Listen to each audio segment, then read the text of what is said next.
তুরস্কে বাংলাদেশের রাষ্ট্রদূত গত মাসে তুর্কি সংবাদ মাধ্যম আনাদুলু এজেন্সিকে দেয়া এক সাক্ষাৎকারে দেশটি থেকে ড্রোন প্রযুক্তি আমদানিতে বাংলাদেশের আগ্রহের কথা জানিয়েছেন।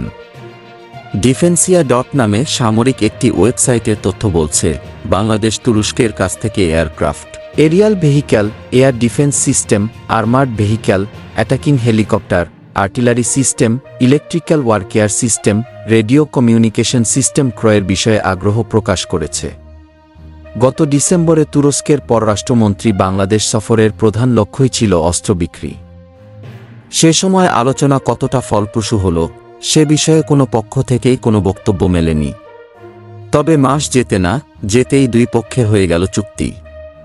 এই চুক্তির পর বিবৃতিতে বলা হয়, অস্ত্র আসবে উল্লেখযোগ্য পরিমাণে। তবে তুরস্কে বাংলাদেশের রাষ্ট্রদূত আর তুর্কি পররাষ্ট্র মন্ত্রণালয়ের বক্তব্য থেকে বাংলাদেশ কোনো ধরনের অস্ত্র আনবে সে বিষয়ে কিছু আভাস পাওয়া যায়। তুরস্কে বাংলাদেশের রাষ্ট্রদূত তুর্কি সংবাদ মাধ্যম আনাদুলু এজেন্সিকে দেয়া এক সাক্ষাৎকারে দেশটি থেকে ড্রোন প্রযুক্তি আমদানিতে বাংলাদেশের আগ্রহের কথা জানান। তিনি বলেন, তুরস্কের ড্রোন বিশ্বমানের। প্রতিরক্ষা বাহিনীগুলোর প্রয়োজন অনুযায়ী আমরা ভবিষ্যতে আধুনিক সরঞ্জাম নেয়ার বিষয় বিবেচনা করতে পারি। সেনা প্রশিক্ষণেও বাংলাদেশের আগ্রহ আছে বলে জানান রাষ্ট্রদূত। তিনি বলেন, তুরস্কের প্রশিক্ষণের মাধ্যমে বাংলাদেশের সেনা, নৌ ও বিমান বাহিনীর সদস্যরা লাভবান হবেন। বাংলাদেশ চীন, ইতালি, রাশিয়া, যুক্তরাজ্য, ফ্রান্স, সার্বিয়া, ইউক্রেন, যুক্তরাষ্ট্র এবং জার্মানিতে উৎপাদিত অস্ত্র ব্যবহার করে।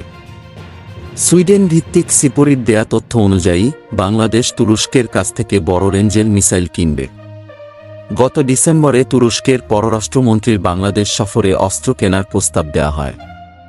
TRG-300 নামের মিসাইল সিস্টেমটি বাংলাদেশে সরবরাহ করা হবে বলে তুরস্কের প্রতিরক্ষা মন্ত্রণালয়ের এক টুইট বার্তায় বলা হয়েছে। বাংলাদেশ বিমান বাহিনী এবং নৌবাহিনী এই মিসাইল সিস্টেম কিনবে দেশটি থেকে। ডিফেন্সিয়া নামে সামরিক একটি ওয়েবসাইটের তথ্য বলছে, বাংলাদেশ তুরস্কের কাছ থেকে aircraft, aerial vehicle, air defence system, armoured vehicle, attacking helicopter, artillery system, electrical warfare system, radio communication system ক্রয়ের বিষয়ে আগ্রহ প্রকাশ করেছে।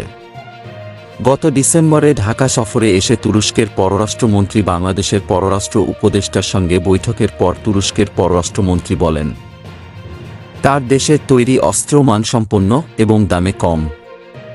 বাংলাদেশ এই অস্ত্র কিনে লাভবান হতে পারে। তিনি বাংলাদেশের কাছে অস্ত্র বিক্রির পাশাপাশি সামরিক খাতে বাংলাদেশকে যৌথ বিনিয়োগেরও প্রস্তাব দিয়েছেন। সেদিন বাংলাদেশের সঙ্গে সামরিক ও বাণিজ্যিক ক্ষেত্রে নতুন যুগের সূচনা চাই জানিয়ে তুর্কি মন্ত্রী বলেন, তুরস্কের যুদ্ধাস্ত্র বিশ্বের অন্যতম সেরা এবং দামেও কম। কোনো আগাম শর্ত নেই। আমি নিশ্চিত বাংলাদেশ এক্ষেত্রে লাভবান হবে।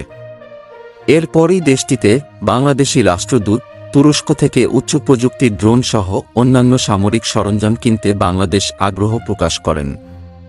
এরই মধ্যে আঙ্কারায় তুরস্কের সঙ্গে উল্লেখযোগ্য পরিমাণ সামরিক সরঞ্জাম কেনার চুক্তি করে বাংলাদেশ। ফোর্সেস গোল 2030 পূরণের অংশ হিসেবে আঙ্কারায় এ চুক্তি হয়। অনুষ্ঠানে তুরস্কে বাংলাদেশের রাষ্ট্রদূত ও ডিফেন্স অ্যাটাশে ব্রিগেডিয়ার জেনারেল সহ অন্যরাও উপস্থিত ছিলেন। তুরস্কের অস্ত্রের ক্রেতা তুর্কমেনিস্তান, আজারবাইজান, কাজাখস্তান, সৌদি আরব, সংযুক্ত আরব আমিরাত, মালয়েশিয়া, ইন্দোনেশিয়া ও ফিলিপাইন, এছাড়া পাকিস্তান, আফগানিস্তান, ইয়েমেন, তিউনিসিয়াও। তবে দেশটির অস্ত্রের সবচেয়ে বড় বাজার তুর্কমেনিস্তান ও আজারবাইজান। এরপরই মধ্যপ্রাচ্যের দেশ কাতার তুরস্ক থেকে বেশি অস্ত্র কিনে থাকে। এই অস্ত্র কেনার বিষয়ে প্রতিক্রিয়া জানতে চাইলে অবসরপ্রাপ্ত মেজর জেনারেল আব্দুর রশিদ বলেন, আমরা যদি কোনো সিঙ্গেল কান্ট্রি থেকে অস্ত্র কিনি তাহলে যে কোনো সময় এতে বিপদ হতে পারে। একটা সোর্স থেকে কিনলে যে কোনো সময় যদি ওই সোর্স অসহযোগিতা করে তাহলে বিপদে পড়তে হয়। অনেক সোর্স থেকে তা কিনলে একটি সোর্স বন্ধ হয়ে গেলেও অন্য সোর্স থেকে তা পাওয়ার সুযোগ থাকে। এজন্য আমরা বিভিন্ন সোর্স তৈরি করছি। আমি বলবো এটা বাংলাদেশের জন্য ভালোই হবে। তিনি মনে করেন তুরস্কের অস্ত্র বাংলাদেশকে বলীয়ান করবে, বিশেষ করে মিয়ানমারের চাপ মোকাবিলায় ভূমিকা রাখবে। তিনি আরও বলেন, তুরস্ক থেকে সম্প্রতি যে অস্ত্র আমাদের দেশে এসেছে তার একটি হাইরেঞ্জের রকেট লঞ্চার, যার রেঞ্জ সম্ভবত 120 মাইল, যা কখনোই আমাদের কাছে ছিল না। রোহিঙ্গা সমস্যার সৃষ্টি হওয়ার পরে মিয়ানমারের সঙ্গে আমাদের শক্তি প্রদর্শনের বিষয়টি সামনে চলে এসেছে। সেজন্য অস্ত্র কেনার সময় এ বিষয়টি মাথায় রেখেই সেনাবাহিনী তাদের অস্ত্র কিনবে, যাতে মিয়ানমারের কাছে যে অস্ত্র আছে আমাদের অস্ত্র যেন কমপক্ষে তাদের সমমানের বা তাদেরকে ছাড়িয়ে যায়। আরেক সামরিক বিশ্লেষক মেজর জেনারেল মোহাম্মদ আলী শিকদার বলেন, তুরস্ক থেকে এই প্রথম আর্মস কেনা হচ্ছে তা কিন্তু না। 80-র দশকে আমরা যখন সেনাবাহিনীতে ছিলাম তখনও কিন্তু তা কেনা হয়েছে, বিশেষ করে ভারী অস্ত্র, যাকে আমরা আর্টিলারি গান বলি। আমরা তা ব্যবহারও করেছি। তুরস্ক কিন্তু ন্যাটোভুক্ত দেশ, তারা ইউরোপের অংশ। তাদের অস্ত্রের টেকনোলজির উৎস হল ইউরোপ। অস্ত্রের কার্যকারিতা নির্ভর করে তার ব্যবহারের ওপর। তারা অস্ত্র উৎপাদনে বিশ্বব্যাপী উল্লেখযোগ্য ও পরীক্ষিত। তিনিও একাধিক দেশ থেকে অস্ত্র আনার পক্ষে। তিনি আরও বলেন, আমাদের অস্ত্রের সোর্সের ডাইভার্সিফিকেশন থাকতে হবে। আমরা চায়নার ওপর নির্ভরশীল ছিলাম। তুরস্ক থেকে যে অস্ত্র আসছে তা আমাদের জন্য বড় ধরনের সুযোগ। তুরস্ক নতুন সোর্স হিসেবে বাংলাদেশের জন্য ভালোই হবে। তুরস্ক কি সামরিক সরঞ্জাম তৈরি করে গত এক দশকে তুরস্কের সামরিক শিল্প অনেকটাই এগিয়েছে। 2026 সাল নাগাদ সামরিক খাত থেকে $28.9 বিলিয়ন আয়ের লক্ষ্যমাত্রা নির্ধারণ করেছে তারা। দেশটি রস্ক ড্রোন, রকেট লঞ্চার, স্বল্প পাল্লার মিসাইল, সাজোয়া যান, হেলিকপ্টার, ট্যাঙ্ক ইত্যাদি উৎপাদন করছে। তাদের T-129 হেলিকপ্টার একসঙ্গে 8টি অ্যান্টি ট্যাঙ্ক মিসাইল, 12টি নিয়ন্ত্রিত নিক্ষেপযোগ্য রকেট ও অটোমেটিক গানের জন্য 500টি গুলি বহন করতে পারে। এই হেলিকপ্টার প্রচণ্ড গরম ও ঠান্ডায় বিরূপ পরিবেশে রাতের আধার বা দিনের আলোতে ভূমি থেকে অনেক উচ্চতায় অভিযান পরিচালনা করতে সক্ষম বলে বিবিসি বাংলার এক প্রতিবেদনে বলা হয়েছে।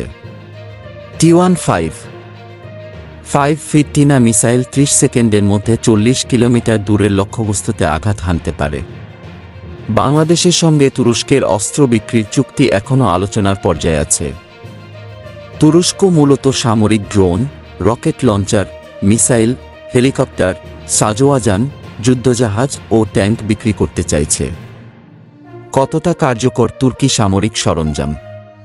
বিবিসি বাংলার ওই প্রতিবেদনে বলা হয়, সম্প্রতি তুর্কি সমরাস্ত্রের বড় ধরনের ব্যবহার হয়েছে সিরিয়া ও নাগর্নো কারাবাখের যুদ্ধে।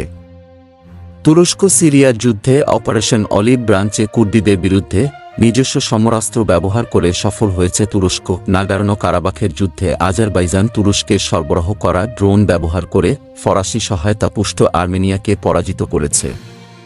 তুরস্কের মধ্যাঞ্চলে অবস্থিত কিরিক্কিল প্রদেশে গড়ে উঠেছে তুর্কি সামরিক শিল্প। এখানে আছে mechanical and chemical industry corporation বা MKK। এই কর্পোরেশন বেশ কয়টি অস্ত্র কারখানা পরিচালনা করে। এই নগরীতেই 2014 সালে প্রতিষ্ঠিত হয় তুরস্কের প্রথম বিশেষায়িত বাণিজ্যিক এলাকা OIZ, যেখানে কেবল অস্ত্র কারখানাই থাকবে। 1980-এর দশকে বেশ কয়েকটি ন্যাটো সদস্য দেশ যুক্তরাষ্ট্রের ওপর নির্ভরতা কমিয়ে নিজেরাই সমরাস্ত্র তৈরির উদ্যোগ নেয়। তুরস্ক তার একটি। প্রতিরক্ষা খাতে বিদেশ নির্ভরতা কমিয়ে তারা দেশেই প্রয়োজনীয় প্রতিরক্ষা সামগ্রী উৎপাদনের বিশাল পরিকল্পনা নিয়ে কাজ শুরু করে। 2003 সালে একে পার্টি ক্ষমতায় আসার পর এই খাতে আরও বেশি গুরুত্ব দেয় দেশটি। শুরুতে সাজোয়া যান দিয়ে শুরু করলেও এখন tank, missile, rocket launcher, drone সবকিছুই তৈরি হচ্ছে তুরস্কের বিভিন্ন শিল্প প্রতিষ্ঠানে। স্থলযুদ্ধের বিভিন্ন উপকরণ নির্মাণ দিয়ে শুরুর পর যুদ্ধজাহাজ, অ্যাটাকিং হেলিকপ্টার, এমনকি সর্বাধুনিক ফাইটার জেটও নির্মাণ করছে তারা।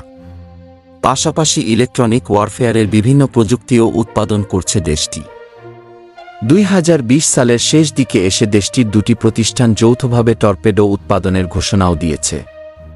হেলিকপ্টার, ড্রোন, মনুষ্যবিহীন নৌযানেরও সফল পরীক্ষা চালিয়েছে।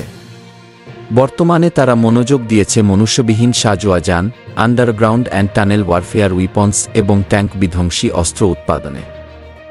তাহলে আজকের মতো এখানেই শেষ করছি। নিয়মিত আমার চ্যানেলের আপডেট পেতে চ্যানেলটি সাবস্ক্রাইব করে রাখুন। আর ভিডিওটি ভালো লেগে থাকলে ভিডিওটিতে একটি লাইক দিবেন, আর ভালো না লাগলে ডিসলাইক বাটন তো আছেই। আর ভিডিওটি বন্ধুদের সাথে শেয়ার করতেও কিন্তু ভুলবেন না। শীঘ্রই দেখা হচ্ছে পরবর্তী নতুন ভিডিওতে। সকলে ভালো থাকবেন। আল্লাহ হাফেজ।